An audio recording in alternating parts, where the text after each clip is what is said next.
How Larry Bird went from disrespecting Michael Jordan to calling him God in just 2 years. As we all know, Larry Bird is one of the most savage players in NBA history. The shots, the trash talk, the passing, and his overall swagger helped transform the league, along with his partner in crime, Magic Johnson. So this story looks at how Larry Bird went from disrespecting MJ to calling him a god in just 2 years, a look at the first time Larry Bird met Jordan and trash talked him, even before playing an NBA game. You guys seem to love these types of videos where I include interviews, stories and highlights all mixed in together, and I think this one is a great story. So if you'd like to support the channel, I'd love if you could hit that like button, as it helps me out so much and it only takes 1 second of your time. Lastly, I hope everybody's doing okay within this tough time. Stay strong. I know some families are doing it really hard at the moment, so hopefully this video will take your mind off everything for just a few minutes. Anyway, here's the story. We begin all the way back in 1984. Before being a member of the Chicago Bulls, Jordan would actually participate in the 1984 Olympic team. This is where he'd first be able to showcase how great of an elite talent he truly was. He would play up against NBA players, NBA superstars, and future legends of the game. He would dominate them. At that time, Larry Bird was coming off an MVP season during the 1983-84 season with averages of 24 points, 10 rebounds, 6.5 assists, and nearly 2 steals per game. He, along with Magic Johnson, were the stars of the league. Bird, at this time in his career, was an NBA champion. He was named the Finals MVP and the regular season MVP. There was nobody in the league who was better than him. He was 27 years of age by this stage, and he was on top of the NBA landscape. But he was hearing about this kid named Mike Jordan. The kid out of North Carolina with freakish athleticism. We all know Jordan as being one of the most ruthless and cutthroat players ever, but at this stage in his career, it was Larry Bird who wanted to make a point. It was at this time that Bird was on top of the NBA landscape. He was the man, and the one who had seen success in the league most recently. The Celtics were again ready to follow their leader into battle. We knew we had the best player in the world on our team. We knew Larry was, and no question about it, he was the best player in the world. And their strategy was straightforward. The game was very simple. Get the ball to Larry and get out of his way. So entering the 1984 NBA season, the league had agreed it would have the Olympic team versus the NBA All-Stars team during the off-season to prepare the college kids that would go on to play for gold in the 1984 Olympics. And the 1984 Olympic team was interesting because future Hall of Famers Charles Barkley, John Stockton and Karl Malone were all cut from the team, leaving the main star, MJ, to dominate the 1984 Olympics. And there's a story going around that Charles Barkley getting cut was because of head coach Bobby Knight, who knew that Charles Barkley was the second greatest player on that roster. So I go there, so we got 120, and like I said, it's probably 30 or 40 Hall of Famers. Everybody who ever played in NBA in the last 30 years was there. But to prove to me that you want to play on this team, you're going to have to lose 9 more pounds. Charles Barkley was an RPIA, Royal Pain in a... And then they finally cut me, and I was pissed at Bobby Knight because he never gave me a fair chance because I was the second best player there by far. So I'm going to the airport. It's me, Karl Malone, John Stockton, and Terry Porter. And Sonny says, "Hey, I talked to John Thompson." I said, "Yeah, what did he say?" He says, "You were the second best player there." I said, "Yeah, Coach, I was the second best player there." And he said, "Who was the best player there?" I said, "Coach, I just saw the best basketball player I ever seen in my life. His name is Michael Jordan. He's from North Carolina."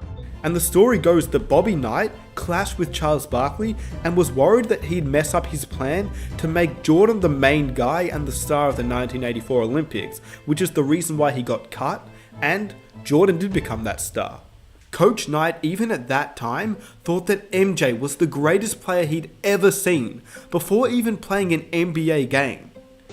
He's the best athlete, he's one of the best competitors, he's one of the most skilled players, and that to me makes him the best basketball player that I've ever seen play. You have to understand that back in 1984, the Olympic teams used to consist of college players due to the Olympic teams not allowing NBA players to be a part of it until 1992, where NBA players were eligible to play and therefore we saw the Dream Team. So they used to have scrimmages with NBA All-Stars versus NBA college kids to prepare the college kids to play in the Olympics.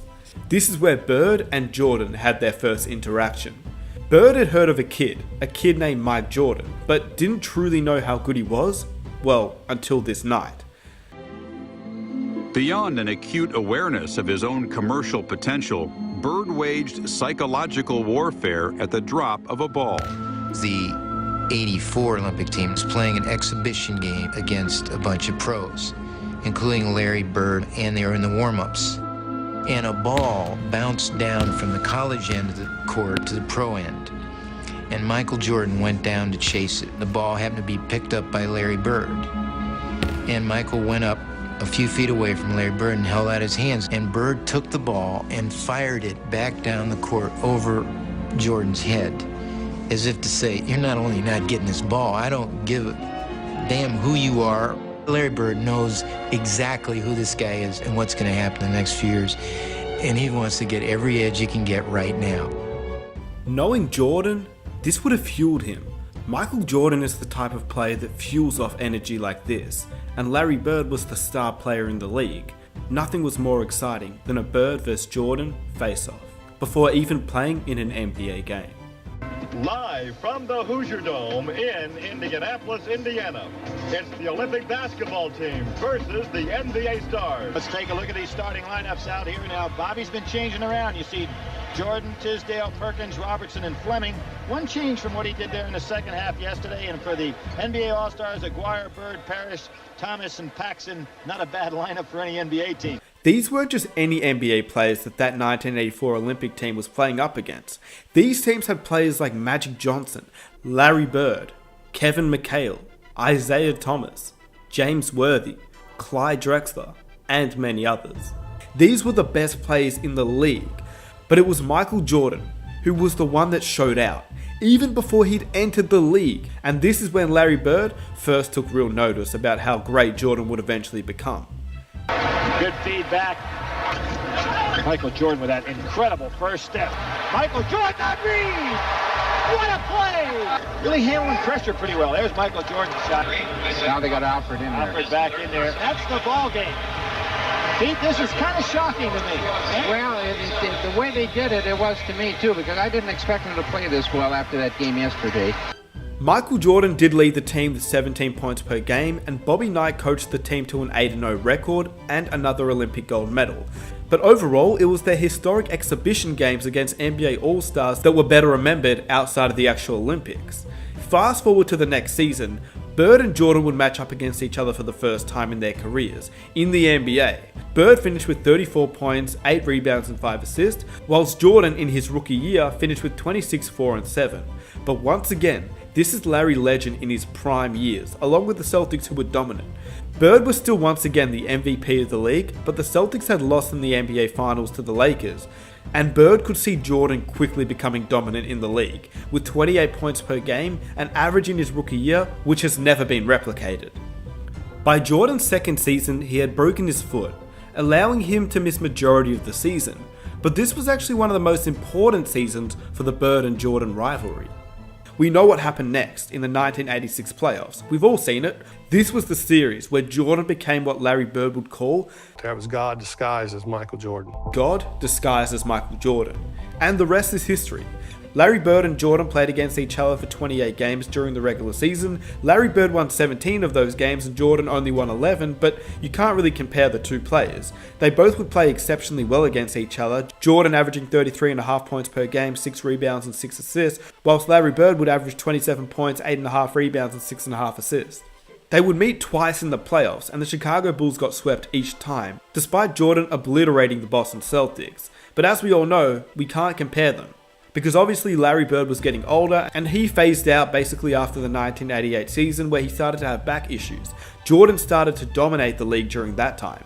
And obviously Larry Bird was surrounded by excellent teammates and he won rings. Jordan came into a bottom rebuilding franchise that hadn't won, so the two were in completely different situations. And yes, Bird won more, but it's unfair to rank them at this point in their respective careers. This video was to show the level of respect that arguably the greatest player at the time had for this sophomore kid, just making his way through the league. Larry Bird went from trash talking Jordan during the 1984 Olympics to calling him God disguised as Michael Jordan, and the best player he'd ever seen.